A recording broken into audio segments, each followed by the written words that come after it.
Hello, I'm Bill Barker with Liberty Mutual Insurance Company. Today I'm going to talk a little bit about fire safety and what the most common causes of fires around the home are and how you can A, prevent that, and B, what you need to do if there is a fire at your house. So, first and foremost, it's the time of year where you need to change your batteries in your smoke alarms. So yes, when you change the clocks, you are also supposed to be changing batteries. Now they even have smoke alarms out that don't need batteries for 10 years. So I recommend that if you don't have those in your home, that either you put those in or remember to change your batteries. Secondly, never leave cooking unattended.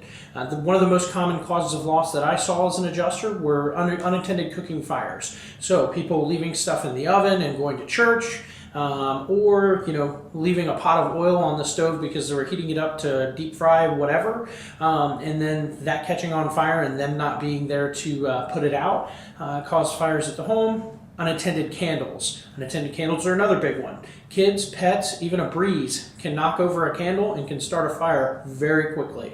So have smoke detectors handy and have fire extinguishers. I recommend keeping a fire extinguisher in places where you're likely to have fires, which are going to be laundry rooms. Lint buildup is very dangerous, so have your dryer cleaned on a regular basis. But have a fire extinguisher in the laundry room, and have a fire extinguisher for sure in the kitchen.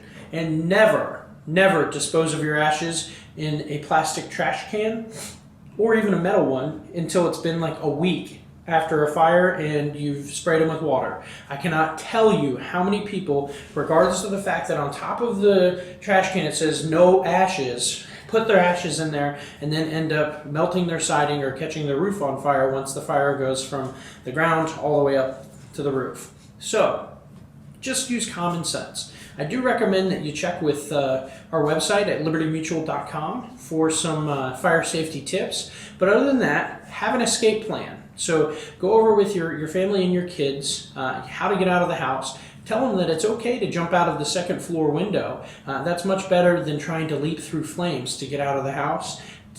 Arrange a family meeting point. So you need to be able to quickly tell who's in the house and who's not in the house. And the only way to do that is if everybody meets up in one place immediately following a fire so that you can do a head count and make sure people are safe. Teach your kids basic fire safety, like if the smoke alarm's going off, that they need to touch the door handle before they leave the room. If they don't and they go into a room full of fire, chances of making it out are not that great. So you need to keep a door between you and the fire wherever it's possible. I can't tell you how many claims I've walked into where you'll see the front half of the door burned off, whereas the interior part still has fresh, clean paint, meaning that heat, soot, and smoke were kept out of that room, and the people who were in there would have had a pretty good chance at surviving.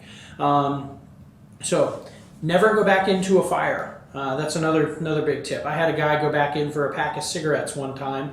He somehow made it out. Then I had another guy one time go back in for some artwork. He almost didn't make it out. He passed out right in the foyer of his house, and his legs were hanging out the front door. So his neighbor luckily saw him and yanked him out. After a week in ICU, this policyholder got out and eventually made a full recovery.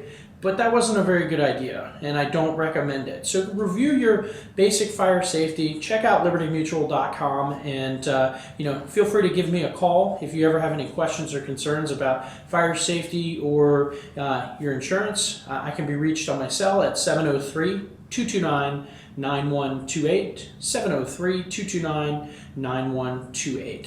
Thanks for joining us, and have a great day.